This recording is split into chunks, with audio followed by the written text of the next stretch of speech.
Hare Krishna. We welcome all of our Facebook Live viewers and our viewers over YouTube Live. Welcome to all of you to this session 70 of Sri Bhagavatamrita. Om Namo Bhagavate Vasudevaya. Om Namo Bhagavate Vasudevaya. Om Namo Bhagavate Vasudevaya. Narayanam Namaskrityam Naram Chaiva Narottamam Devim Saraswatim Vyasam Tato Jayamudiraye Nashtaprayeshu Abhadreshu Nityam Bhagavat Sevaya Bhagavati Uttama Shloke Bhaktir Bhavati Naishtiki Krishnaya Vasudevaya Devaki Nandanaya Cha Nandagopakumaraya Govindaya Namo Namaha Nama Pankajanabhaya Nama Pankajamaline Nama Pankajanetraya Namaste Pankajangraye Hare Krishna Krishna Krishna Hare Hare Hare Rama Rama Rama Hare Hare Aradhya Bhagavan Vrajeshatanayas Tadhama Vrindavanam Ramya Kachidupasana Vrajavadhu Vargena Vakalpita Srimad Bhagavatam Pramanam Amalam Prema Pumartho Mahan Shri Chaitanya Mahaprabhur Matamidam Tatra Dharana Paraha Om Ajnanatimirandhasya Jnananjana Shalakaya Chakshurunmilitam Yena Tasmai Shri Gurave Namaha Nama Om Vishnu Padaya Krishna Prishtaya Bhutale Srimate Radhanatha Swami Niti Namine Nama Om Vishnu Padaya Krishna Prishtaya Bhutale Srimate Jayapataka Swami Niti Namine Nama Acharya Padaya Nitai Kripa Pradayine Gaura Katha Dhamadaya Nagara Grama Tarine Nama Om Vishnu Padaya Krishna Prishtaya Bhutale Srimate Bhakti Vedanta Swami Niti Namine Namaste Saraswati Deve Gauravani Pracharine Nirvishesha Shunyavadi Paschatya Deshatarine Jai Shri Krishna Chaitanya Prabhu Nityananda Shri Advaita Gadadhara Shrivasadi Gaura Bhakta Vrinda Hare Krishna Krishna Krishna Hare Hare Hare Rama Rama Rama Hare Hare Again, we would like to welcome all of you, our YouTube Live listeners and our listeners over Facebook Live. Welcome to all of you to this session 70 of Sri Bhagavatamrita. So before we proceed, we would like to congratulate all our participants from the quiz session from session 68 and from yesterday's session. So from day before yesterday and yesterday's session, we'd like to congratulate all our participants. So session 68, Uddhava visiting Vrindavan. From YouTube, we'd like to congratulate Janeshwar Gauranga Prabhu, Barshana Chitra Mataji, Shweta Manjari Mataji, and Shweta Surya Narayanan Mataji. From Facebook, we'd like to congratulate Ranjani Gopika Mataji, Shweta Mataji, and Meena Mataji. Congratulations to all of you. And from yesterday's quiz session, we'd like to congratulate from YouTube, Janeshwar Gauranga Prabhu, Barshana Chitra Mataji, Rekha Mataji, Vrindavani Mataji, and Shweta Suryanarayan Mataji. And from Facebook, we'd like to congratulate Ranjani Gopika Mataji, Shweta Mataji, and Meena Mataji. So, congratulations to all of you for your wonderful participation in the quiz sessions from yesterday and day before yesterday. So, yesterday in our session 69 of Sri Bhagavatamrita, we discussed the Brahmar Gita, chapter 47, which is a very, very, very esoteric subject matter. And we thank all the devotees who personally messaged us and gave us their comments and encouragement, words of encouragement. We really are very thankful to all of you for reaching out to us, especially. Thank you so much for that. And today we'd like to continue on with chapters 48 and 49. Chapter 48 is entitled Krishna Pleases His Devotees. Text 1. Shri Shukavacha Atha Vignaya Bhagavan Sarvatma Sarvadarshanaha Sairandhya Kamataptaya Priyam Icchan Griham Yayo.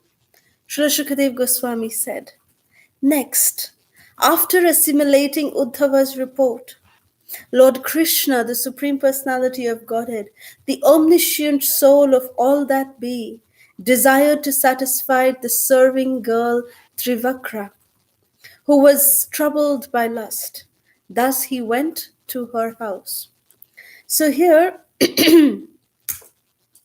this text, this first text, gives a very interesting insight into Krishna's pastimes. You see, the first line says, Atha Vigyaya Bhagavan, means, thus the Lord, completely understanding Uddhava's report. And the second line is stating that the Lord Krishna is the super soul of everyone. He is Sarvatma. He is the super soul in every living entity. And he is Sarvadarshanaha, means he sees everything. Means, in other words, although he certainly does not depend on the words that are spoken by Uddhava, but still, he loves to hear from his devotees the pastimes of his devotees. He loves to hear that. Just like in the Bhagavad Gita, 10th chapter, Krishna says, Matchitta madgata prana bodhayanta parasparam kathayantascha mam nityam tushyanti cha ramanti cha. And my devotees derive great satisfaction and bliss by always conversing with one another about me. So similarly, when Krishna also converses about his devotees from another devotee, he derives great bliss. In this regard, Srila Prabhupada says that Krishna knows what each and every one of us desire. What is there in our hearts, Krishna knows. But still, Krishna is extremely pleased when we, submit ourselves to him and speak out our heart to him.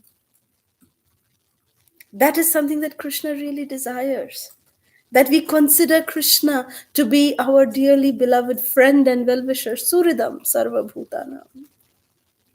So when we are considering Krishna to be our dear most well-wisher, we will be able to share our heart with him. And when we share our heart with him, Krishna is so pleased. We don't need to be Sanskrit scholars. We don't need to know Sanskrit prayers, just in our own language, in our own, just the language that we are speaking, layman's language. We can speak to Krishna. We can tell Krishna what's there in our heart. And that pleases Krishna very much. Very much pleases Krishna. Especially when we pray for the other devotees. Instead of just praying for ourselves, when we pray for other devotees, Krishna is much more pleased by that. That who is this person who is praying for my devotee? Krishna gives special attention to that. So when every devotee has this consciousness, that let us pray for somebody else, let us pray for other devotees, then somewhere in the world there may be some souls who may be praying for us too. So we should not be just very selfish and just pray for ourselves. We must pray for others. That is the mood of our acharyas. That how Srila Bhakticharya Maharaj said that when Srila Prabhupada walks in, he will be so pleased to see everybody and how wonderfully they are engaged in service. So when we stop thinking about ourselves and when we think about others, this is exactly what Uddhava did. Uddhava was just narrating to Krishna what he experienced in Braj. How is Nanda Baba? How is Jashoda Maya? How are all the cowherd men and the women? How are the children? How are his gopis? How is Srimati Radharani? The epitome of love of Srimati Radharani and the gopis. When Uddhava was narrating all of this, it's not that Krishna did not know. Krishna is the super soul. He's Sarvatma. He's Sarvadarshanaha. He was there. He knows everything. But when he was hearing it from the mouth of Uddhava, it made so much more blissful to Krishna. And this is why Krishna told Narad Muni also. He tells Narad Muni, Naham tishtami vaikunthe yoginam hridayeshu va yatra gayanti madbhakta tatra tishtami Narada. That, my dear Narada, I don't reside in Vaikuntha. Nor do I reside in the hearts of the yogis. But where my pure devotees sing about my glories, I reside there. So if you imagine that if Krishna is residing where Krishna's glories are chanted, when the devotees' glories are chanted, Krishna is obviously present in such a beautiful atmosphere. That is the way that we can make Krishna be present in our lives. So Krishna is Sarva Darshanaha. So therefore, there was no need for Uddhava to share all these things, but he did share because he knew, he could see the kind of pleasure Krishna was deriving out of listening from Uddhava about his pure devotees.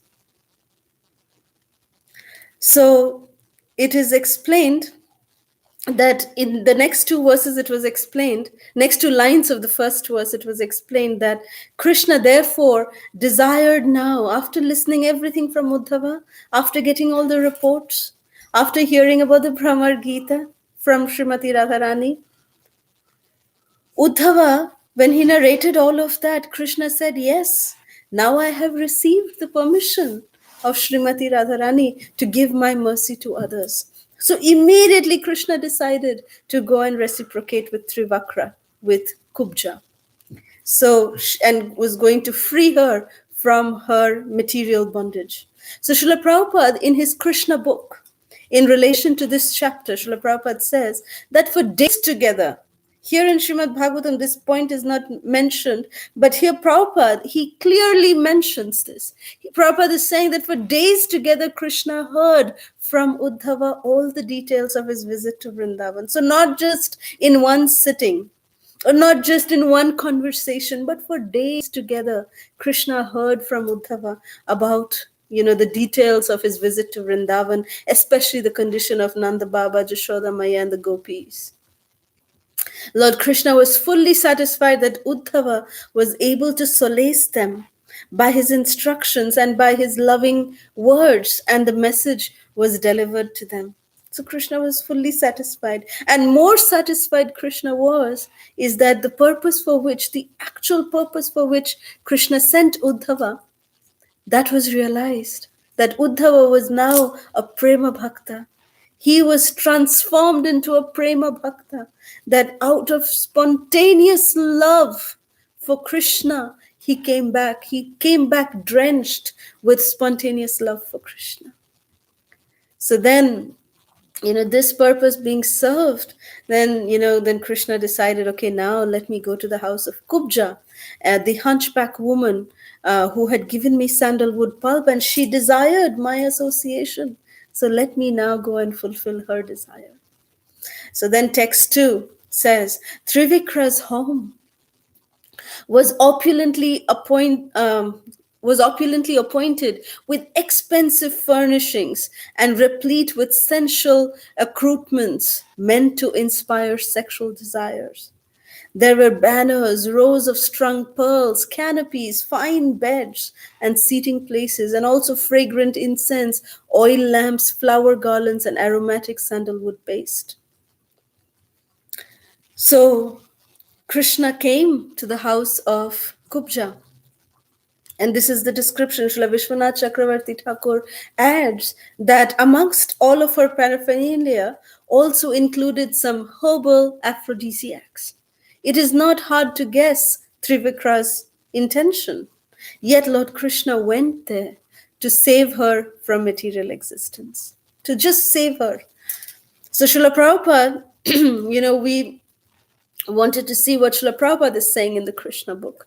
So we have a beautiful quotation from Srila Prabhupada from his Krishna book, where Srila Prabhupada writes that when Kubja was converted into a beautiful society girl, she wanted Krishna to come to her place so that she could try to receive and worship him in her own way.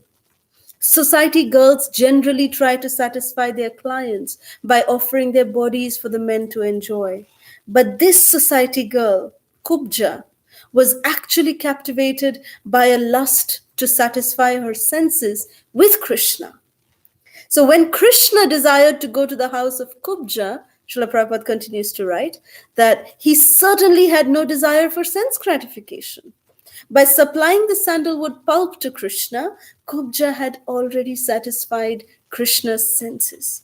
On the plea of her sense gratification, however, he decided to go to her house, not actually for sense gratification, but to turn her into a pure devotee. Krishna, Prabhupada's going on explaining that Krishna is always served by many thousands of goddesses of fortune. Therefore, he has no need to satisfy his senses by going to a society girl. But because Krishna is kind to everyone, he decided to go there. It is said that the moon does not withhold its shining from the courtyard of a crooked person. The moon does not distinguish that, oh, the courtyard of a very bad person, I'll not go there. No, moon doesn't say that. So how can Krishna Chandra, how can he make any distinguishing? So that's what Prabhupada's saying. Beautiful example. Prabhupada's quoting here of the moon. The moon does not withhold its shining from the courtyard of a crooked person. Similarly, Krishna's transcendental mercy is never denied to anyone who has rendered service unto him. Krishna does not deny service to anyone, whether it is through lust, whether it is through anger, whether it is through fear, or with pure love. Either of this, with lust, anger, fear, or pure love. Kama, krodha, and bhaya, or prema. So either of these ways, if we approach Krishna, Krishna purifies that desire. In the Sri Chaitanya Charitamrita, Prabhupada continues to quote, it is stated that if one wants to serve Krishna and at the same time wants to satisfy his own lusty desires, Krishna will handle the situation so that the devotee forgets his lusty desires and becomes fully purified and constantly engaged in the service of the Lord. So we found the exact quotation, which is not, Prabhupada just gives the translation in the Krishna book, but the actual verse is in the Chaitanya Charitamrita Madhya Lila, chapter 22, text 38. Krishna kohe ama bhaje mage vishay shuk, amrita chhari vish mange. Amrita chhari vish mange. So Krishna is saying, if one engages in my transcendental loving service, but at the same time wants the opulence of material enjoyment, he is very, very foolish. Indeed, he is just like a person who gives up ambrosia to drink poison. Continuing in text 39, Ami biggo, ei murkhe bishoy kene dibo, sacharanamrita diya bishai bhulaibo. That since I am very intelligent, Krishna is saying, Ami biggo means I am very intelligent.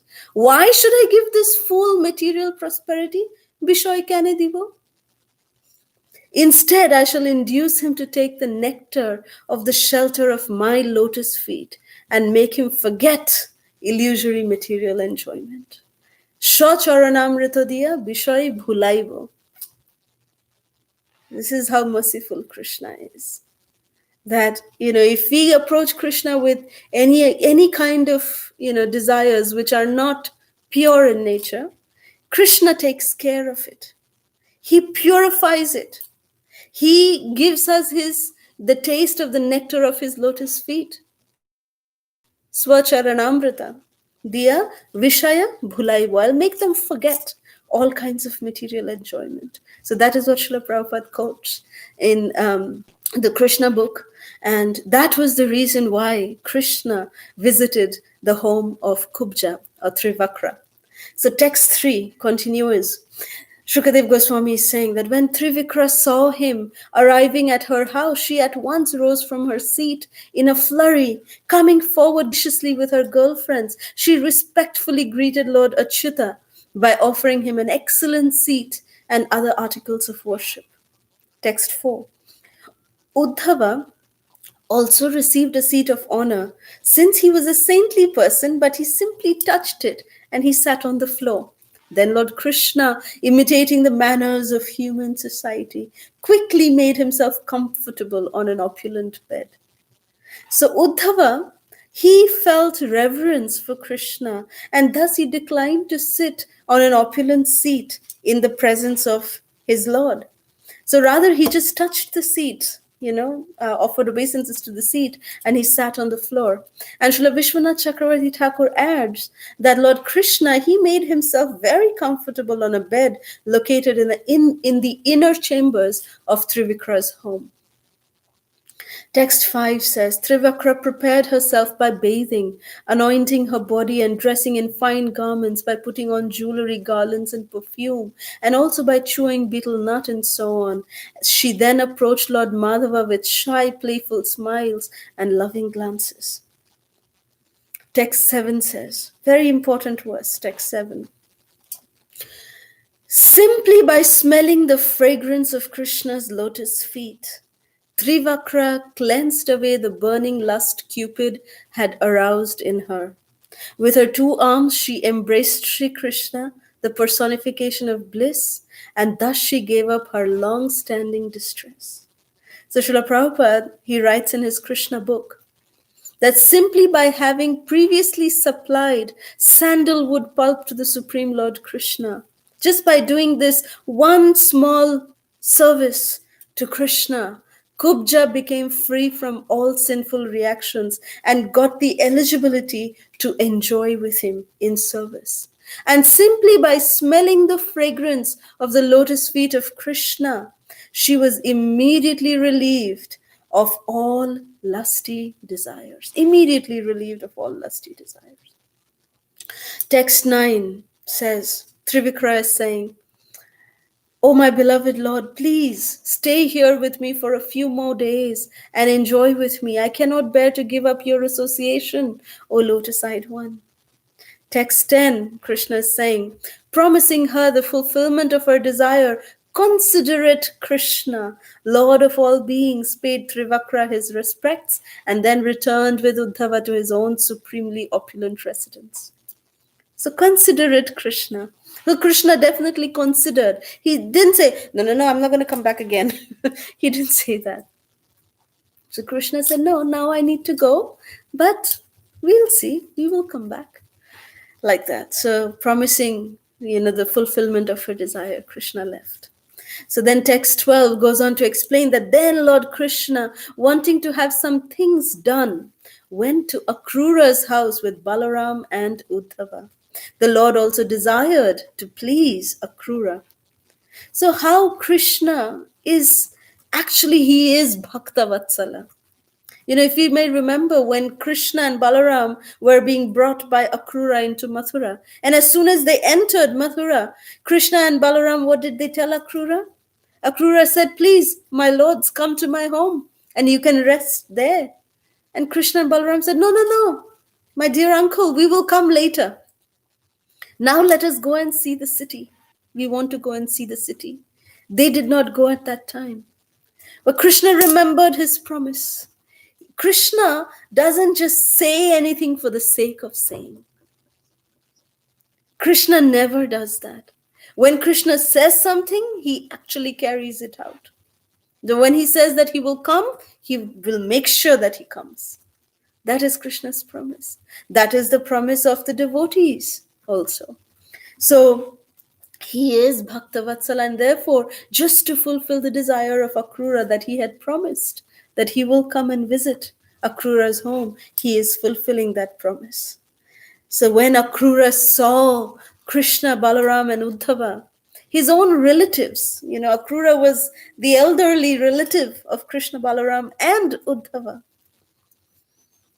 When he saw them coming from a distance, he just stood up in great joy. And after embracing them and greeting them, Akrura bowed down to Krishna and Balaram and greeted them in return, who greeted Akrura in return. And when, Krishna and Balaram and Uddhava took their proper seats, he worshipped them in accordance with scriptural regulations. Shukadev Goswami goes on to narrate in text 15 and 16 that, O king, Akrura bathed the lotus feet of Krishna and Lord Balaram and then poured the bathing water on his head. He presented them with gifts of fine clothing, aromatic sandalwood paste, flower garlands, and excellent jewelry. After thus worshipping the two lords, he bowed his head to the floor. He then began to massage Lord Krishna's lotus feet, placing them on his lap. And with his head bowed in humility, he addressed Krishna and Balaram as follows.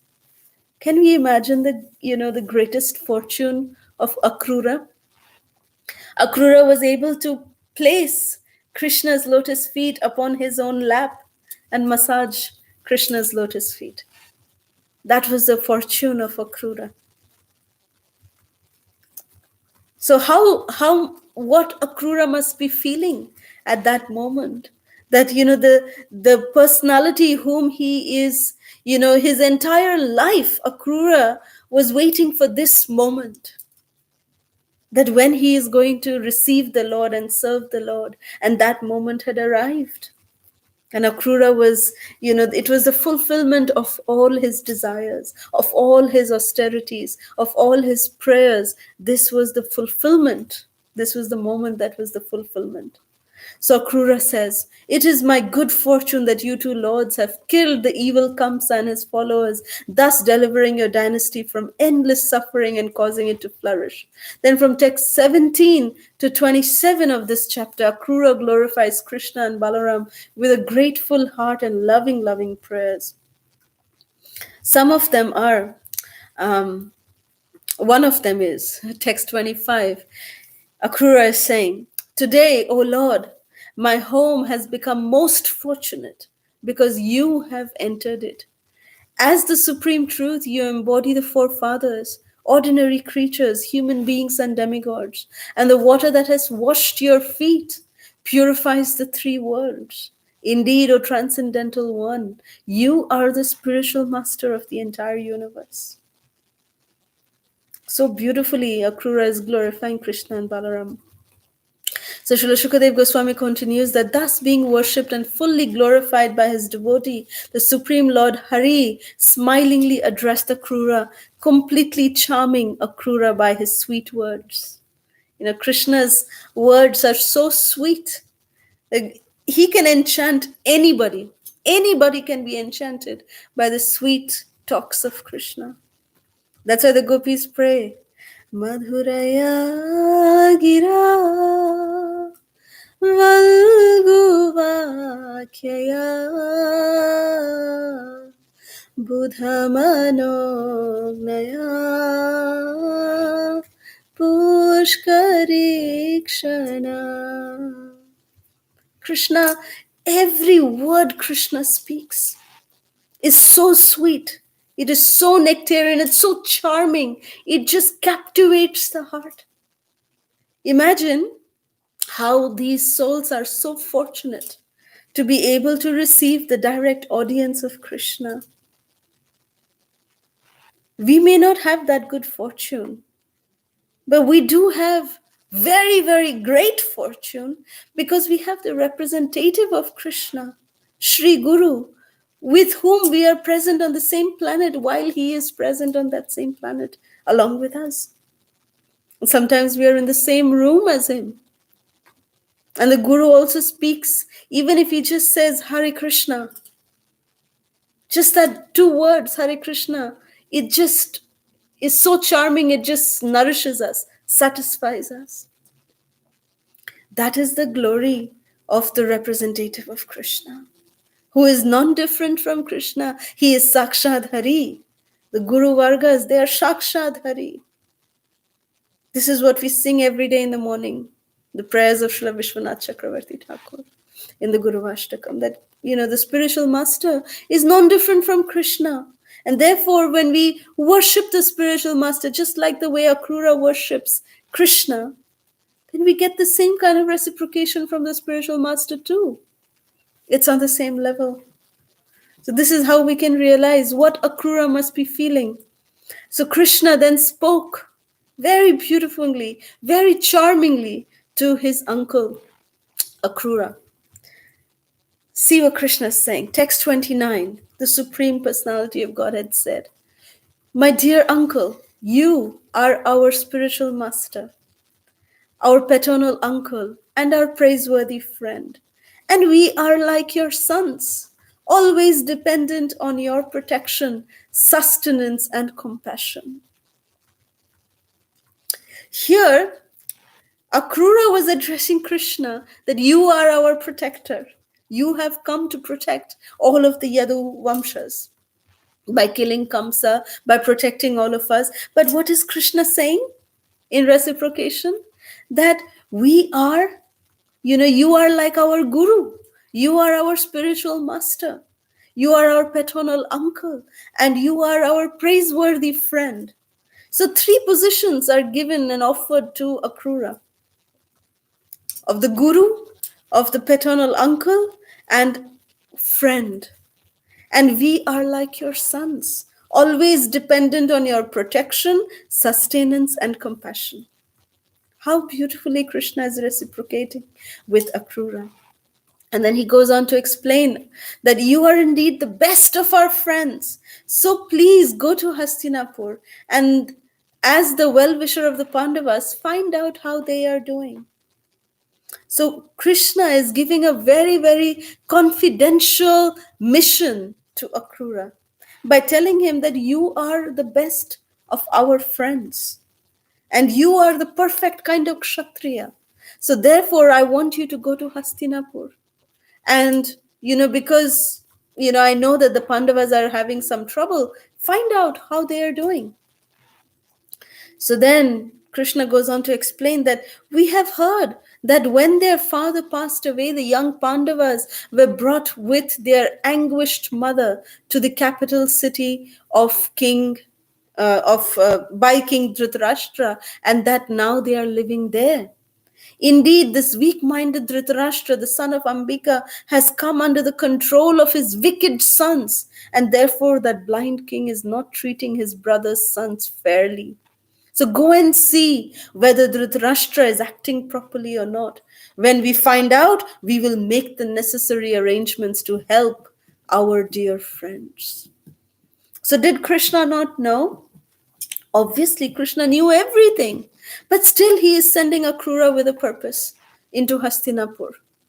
That he wanted to find out exactly what's going on and how we can help the Pandavas. What we can do to help the Pandavas. So the last verse of this chapter, Shukadeva Goswami continues that thus fully instructing Akrura, the Supreme Personality of Godhead Hari then returned to his residence accompanied by Lord Sankarshan and Uddhava. Then this brings us to chapter 49, entitled Akrura's Mission in Hastinapur. So Shukadeva Goswami continues that Akrura immediately left for Hastinapur, the city distinguished by the glory of the Paurava rulers. There he saw Dhritarashtra, Bhishma, Vidura, and Kunti, along with Bahalika and his son Somadatta. He also saw Dronacharya, Kripacharya, Karna, Duryodhana, Ashwathama, the Pandavas, and other close friends. And after Akrura, the son of Gandhini, had appropriately greeted all of his relatives and friends, they asked him for news of their family members. And he in turn asked about their welfare. How are all of you doing? Everyone, they asked about each other's families. And Akrura remained in Hastinapur for several months to scrutinize the conduct of the weak-willed king, who had bad sons and who was inclined to give it, he was inclined to give in to the whims of his mischievous advisors, who are none other than Shakuni. So, like this, Akrura was scrutinizing the entire scenario so that he can give the proper report to Krishna. So, then text 5 and 6. Kunti and Vidura described to Akrura in detail the evil intentions of Dhritarashtra's sons, who could not tolerate the great qualities of Kunti's sons, such as their powerful influence, their military skill, their physical strength, their bravery, and their humility, or the intense affection the citizens had for the Pandavas. Kunti and Vidura also told Akrura about how the sons of Dhritarashtra had tried to poison the Pandavas and carry out such other different kinds of plots. So Kunti and Vidura is telling everything to Akrura, what the Pandavas had gone through. That so much of chivalry the Pandavas had, that they had, military skill, physical strength, bravery, and at the same time they were humble about it. That's why they were loved by all the citizens. And that was the quality that, Duryodhan and his brothers, the Kauravas, could not tolerate. They were so envious. And the enviousness was so great that they tried to poison the Pandavas, Bhima especially. They tried to burn them down in the house of lac. All of this has happened. And then Kunti Devi, taking advantage of her brother Akrura's visit. Akrura is the brother of Kunti Devi. She approached him very confidentially. And while remembering her birthplace, she spoke to Akrura with tears in her eyes. Text 8, Queen Kunti said, "O gentle one, do my parents, brothers, sisters, nephews, family, women, and childhood friends still remember me? Does my nephew Krishna, the Supreme Personality of Godhead and the compassionate shelter of his devotees, still remember his aunt and her sons? And does lotus-eyed Rama remember them also?" So, Kunti Maharani is asking, does Krishna Balaram remember me and my sons? Then now, Kunti Maharani is saying that now that I am suffering in the midst of my enemies like a doe, in the midst of wolves. A doe means a female deer who is surrounded by wolves. Will Krishna come to console me and my fatherless sons with his sweet words? Text 11, Kunti Maharani is, calling out to Krishna, "Krishna, Krishna, O Supreme Soul and Protector of the universe, O Govinda, please protect me. I have surrendered to you. I and my sons are being overwhelmed by trouble." So Srila Prabhupada is saying that since Lord Krishna maintains the entire universe, Kunti Devi thought that surely he can protect my family. So Kunti Devi is overwhelmed with so much troubles, and thus she's so exhausted that she was helplessly seeking shelter of Krishna's lotus feet. And we've discussed that in her prayers in the first canto of Srimad Bhagavatam, Kunti Maharani admits that all these troubles were actually a blessing because they forced her to always be mindful of Krishna and to be intensely Krishna conscious.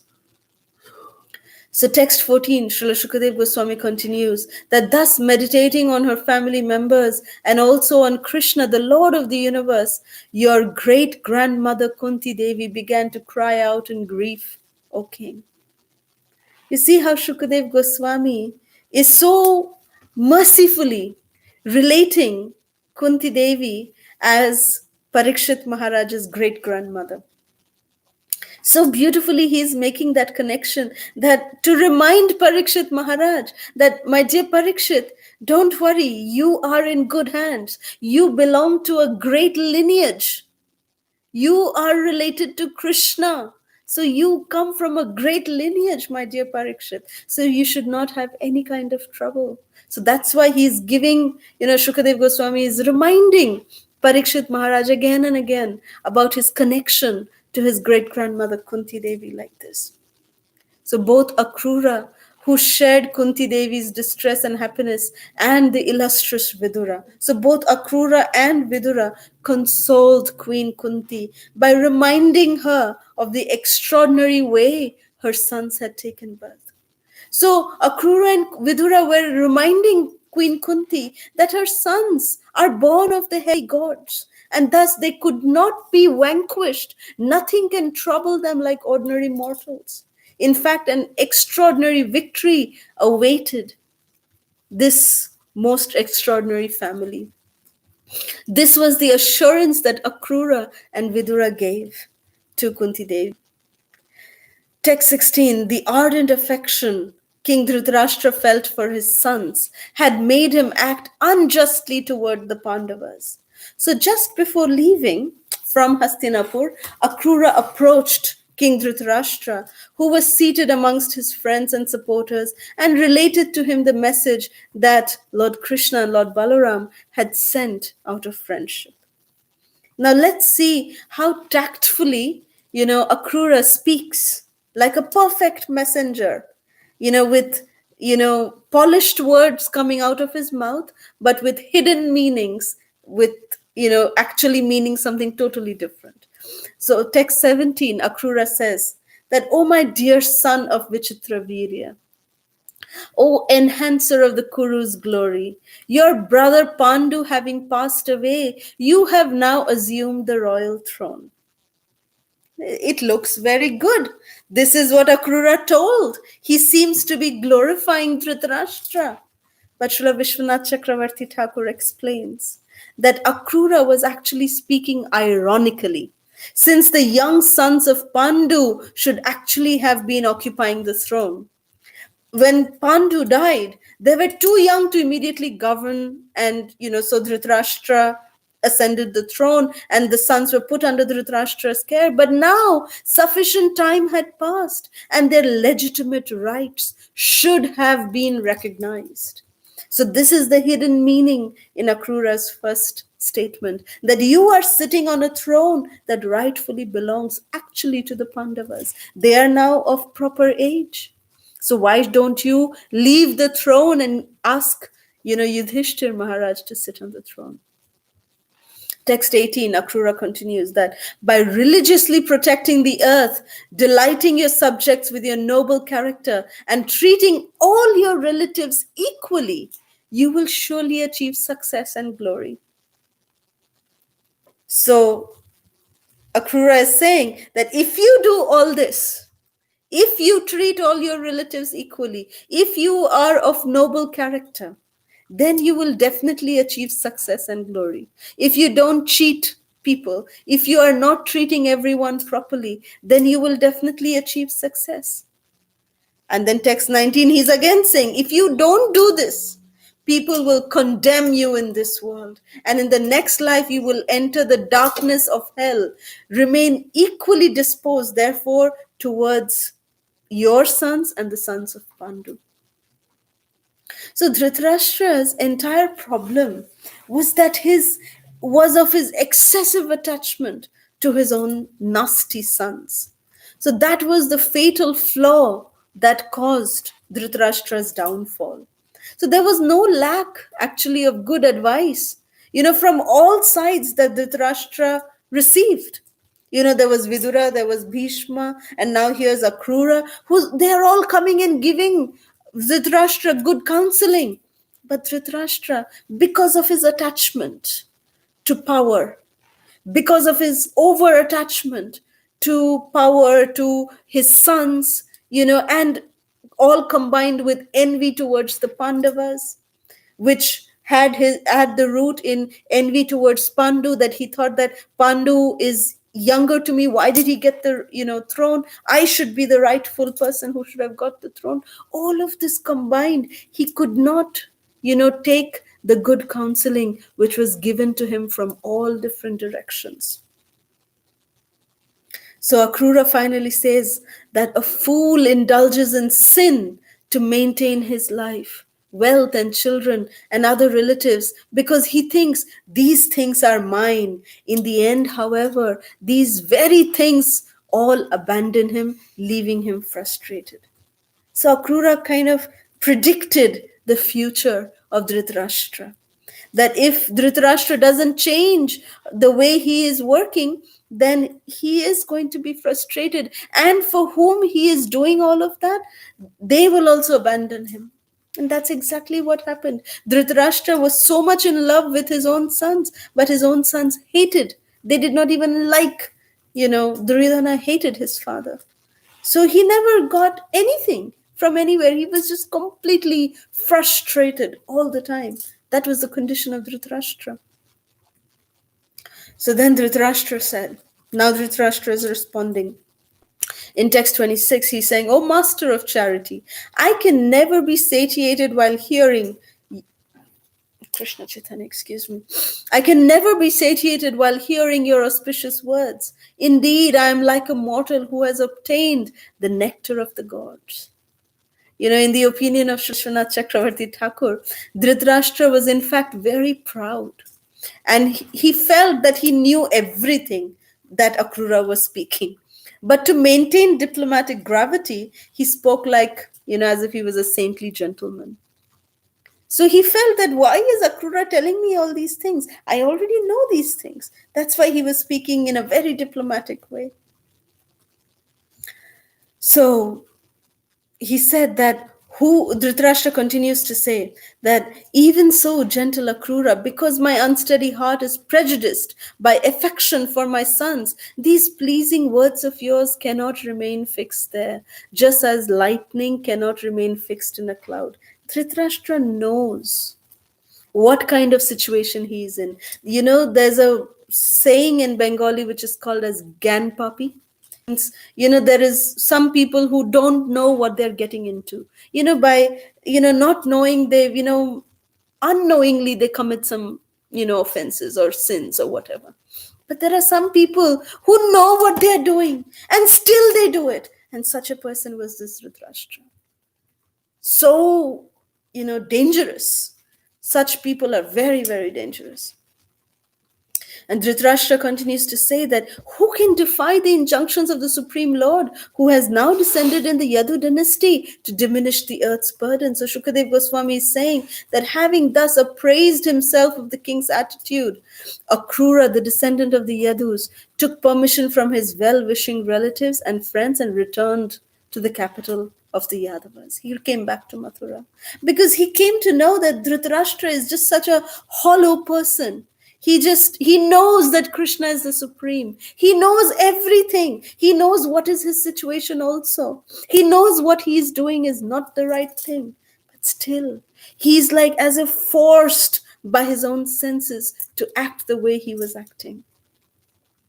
So text 31, the last verse of this chapter, says, Akrura reported to Lord Balaram and Lord Krishna how Dhritarashtra was behaving toward the Pandavas. Thus, a descendant of the Kurus, he fulfilled the purpose for which he had been sent. So after all of this, we see that, in the later chapters, we'll see that Krishna is interacting now. In further chapters, we'll see that Krishna directly goes to Indraprastha, where, Yudhishthir Maharaj is doing his Rajasuya sacrifice. And then, there will be descriptions of Krishna killing Shishupala, and then Bhima killing Jarasandha under the guidance of Krishna. And then Duryodhana also feeling humiliated, at Indraprastha, because of the Maidanav, Maya Mahal that is there at Indraprastha, Draupadi laughing at him, and this is how Duryodhana felt humiliated during the Rajasuya sacrifice. But that's all is mentioned in the Srimad Bhagavatam. What happens after, Duryodhana felt humiliated? Like after Duryodhana felt humiliated, if you see the Mahabharata, we know that after Duryodhana felt humiliated, he came back to Hastinapur, and then Shakuni devised this plan of inviting Yudhishthir and the Pandavas and Draupadi to a dicing match, and then how Draupadi was insulted, by trying to strip her like this. And, she was insulted. Then the second dice match was held. And then at that time, the Pandavas were removed from all of their possessions. Indraprastha was taken away. They were abandoned they were exiled into the forest for 13 years. So like this, all of these things happened. Then the 14th year of incognito. And then when the Pandavas, they finished their 14 years of exile, when they were ready wanted to launch their battle of Kurukshetra, that time Krishna came as Shanti Dut.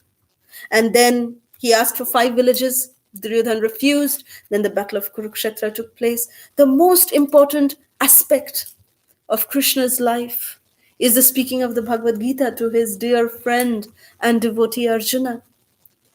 That is not mentioned in the Srimad Bhagavatam. The entire Kurukshetra battle is not mentioned in the Srimad Bhagavatam. And all of these incidences, from the time that after Duryodhana was humiliated till the battle of Kurukshetra, is not mentioned in the Srimad Bhagavatam. There is a very special reason for this. That why Srila Shukadev Goswami chose to just completely take this portion out of Krishna's life. Such an important thing. Krishna speaking. We heard Gopi Geet, we heard Brahmar Geet. Why not Bhagavad Geet? Bhagavad Gita, this is the song of God. Why are we not hearing that in the Srimad Bhagavatam? Very special reason. You see, when Shukadev Goswami is narrating this particular portion to Parikshit Maharaj, this happened, this portion, like we are in the 10th canto, almost towards the end of the 10th canto.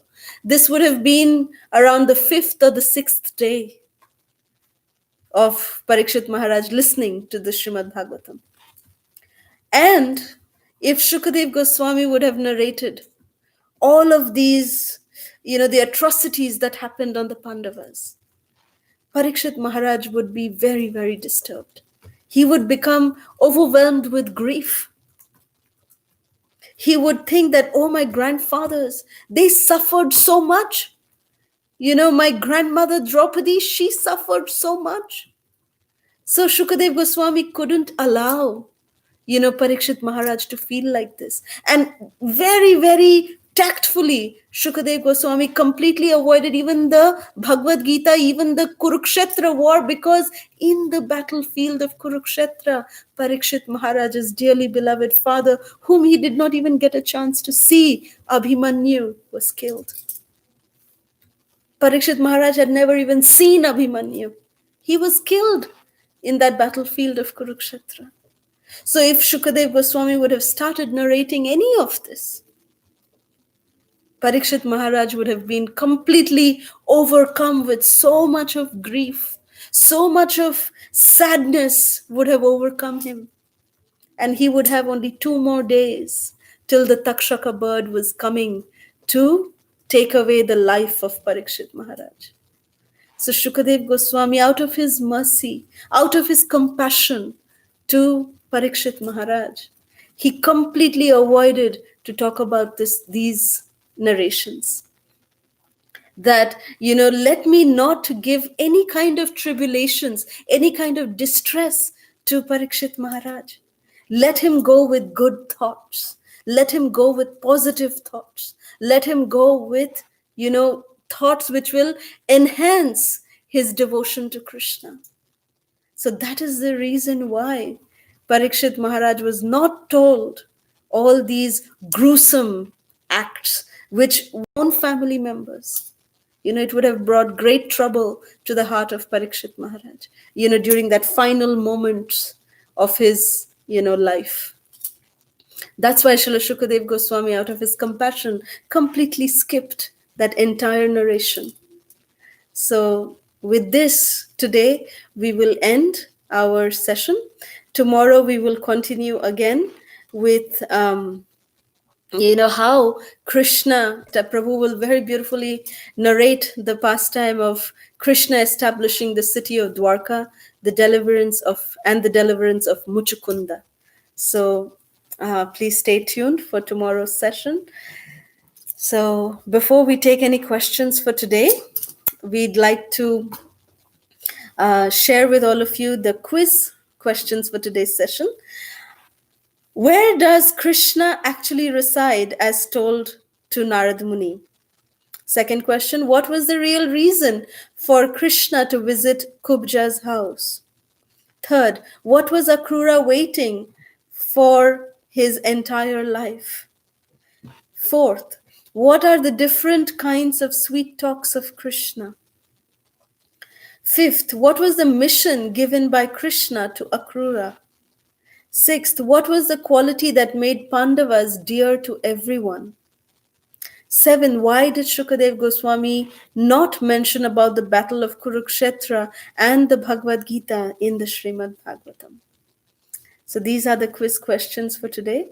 If there's any questions, comments, we thank all of you for your beautiful comments. We'll just give you a little more time and see if there's any more questions.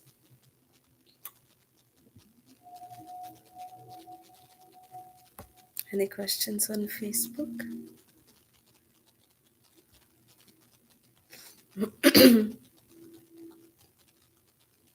Well, we thank all our, wonderful viewers on Facebook as well as on YouTube for your beautiful, beautiful comments.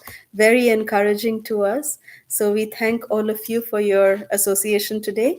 Thank you all so much. We look forward to seeing you again tomorrow. Thank you all so much. Srila Prabhupada ki jai. ISKCON Vartaman Guru Vrind ki jai. Jai Nitai Gaur Sitanat Premanande. Hari Hari Bol. Thank you all so much. Hare Krishna.